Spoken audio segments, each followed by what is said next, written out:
Hi guys! So ayan, may ipapakita ko sa inyo ngayon.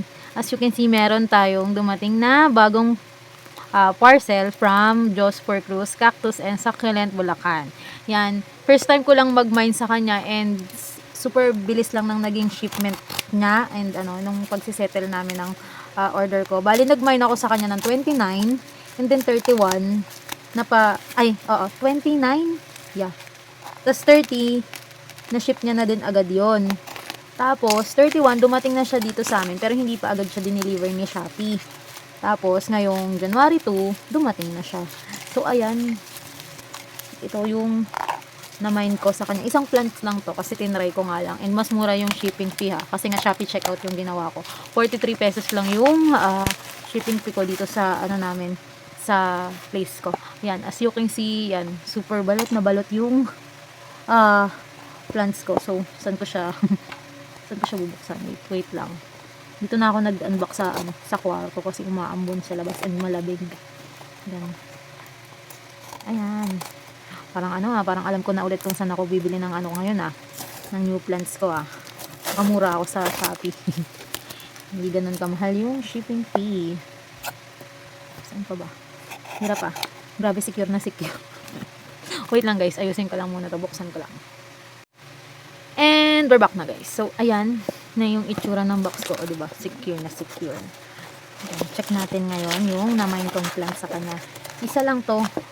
Isang plants lang to. And sa mga gantong kind ng plants ako nahihilig ngayon. Ayan. So, unbox na natin. Tingnan natin. Namang okay. And mura din yung mga plants nila. Pero, sa live nila kasi hindi ako nakikipag-unahan kasi ang dami nilang mine na hindi ako makasingit. Kahit nga yung pagtatanong ko sa nila live nila, parang ang bilis matabunan kasi na super dami ng miner nila. And tsempuhan ko lang tong post niya na to. Ayun, minine ko na. Actually, maraming ganito. Pero naunahan na naman ako. Late ko na nakita kasi sayang nga may gusto pa naman ako dun talaga. Pero okay lang, gusto ko din to. Yan. Yan. Wait lang. Grabe, ang dami ding tissue. Nakikita niya na ba siya, guys? Kung nakaka-excite ang laki. Magkano ko ba ito nabili? Wala pa tong 400.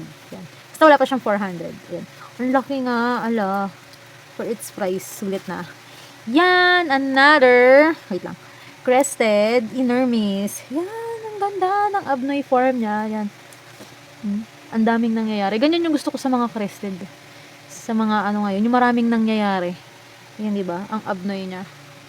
Sayang talaga yung mga ibang posts niya.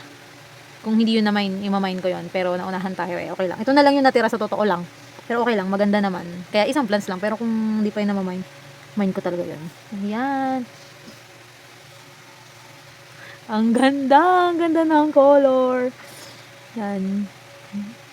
Then, wait nyo din guys, may i-unbox ulit akong plants from another seller naman. Pero, hindi, parang pa lang niya, kakaship niya pa lang, so hindi ko muna pala upload tong video na to. Okay. Para isang upload na lang ako ng unboxing ulit ng mga inermis ko.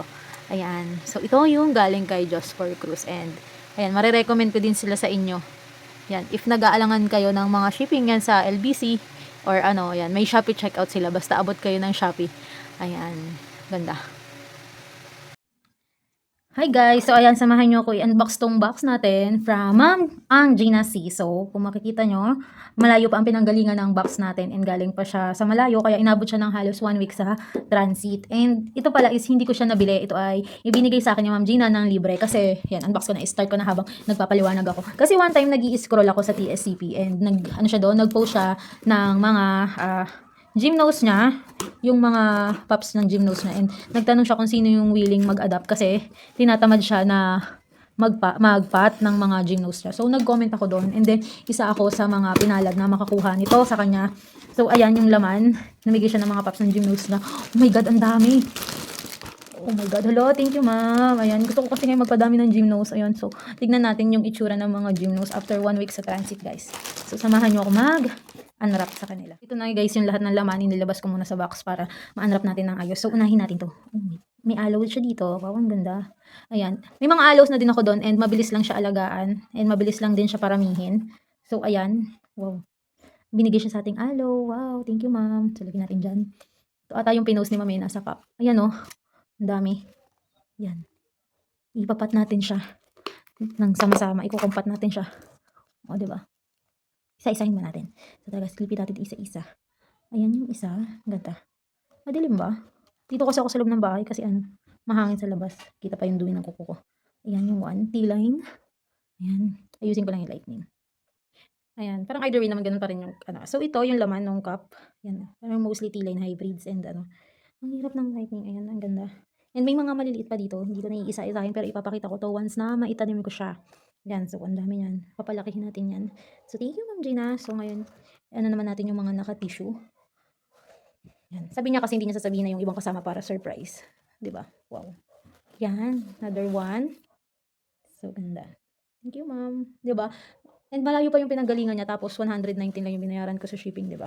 Okay lang yun. Libre naman yung plans. Thank you, ma'am. Tinatamad daw kasi siya mag-isa-isa magpat. So, pinamigay niya yung mga ano niya. So, ito pa. Yan. Ganda. Malalaki na din siya eh, no? Pwede na talaga siya sa individual pot. Ayan.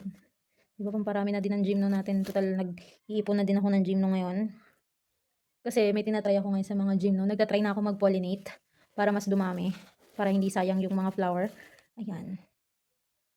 Sabi niya yung iba dito may mga ID. Hindi ako marunong mag-ID ng gymnos pero carry lang. I'm so ano pa rin, thankful and grateful pa rin kay Ma'am Gina. Yan. Yan, ganda. Ilalagay natin sa ano, sapat tong mga malalaki. Tapos yung maliliit, pagsasama-samahin na lang natin. Tapos intayin na lang natin siya lumaki, saka natin siya ilagay sa individual pot. O, diba? Yan. So, maganda. Excited akong kunin ito kasi gusto ko na talaga mag-pot. Ganda naman ito. Pa-columnar. Yan. Maano siya, mabalahibo yung ano niya. Yung spine. Tingnan isa. Wow. Ganda ng pagka-variegation. Pagka-variegate niya. Yan. Nakakatawa kasi sa gym, no, mas madali siyang alagaan kaysa sa succulent. Pero syempre, love ko pa rin yung succulent. First love natin yan. Ay, ito yung malaki. Yung malaki nun. Diba? Ganda. So, ayun. Ayun yung laman ng box natin from Ma'am Gina. Marami din eh, no? So, wait lang. Ayusin ko lang para maipakita ko sa inyo lahat. Ang dami kasi. So, ito lahat ng galing kay Ma'am Gina. Ayan. So, yung malalaki niyan, baka lagay natin sa individual pot. And then, yung maliliit, iaano muna natin, i-community pot para itay-itay lang natin siya lumaki, saka natin siya ilalagay sa individual pot. Diba? Thank you, Ma'am Gina. Ganda. Oh, I'm so excited magtanim. Ang dami ko na namang itatanim.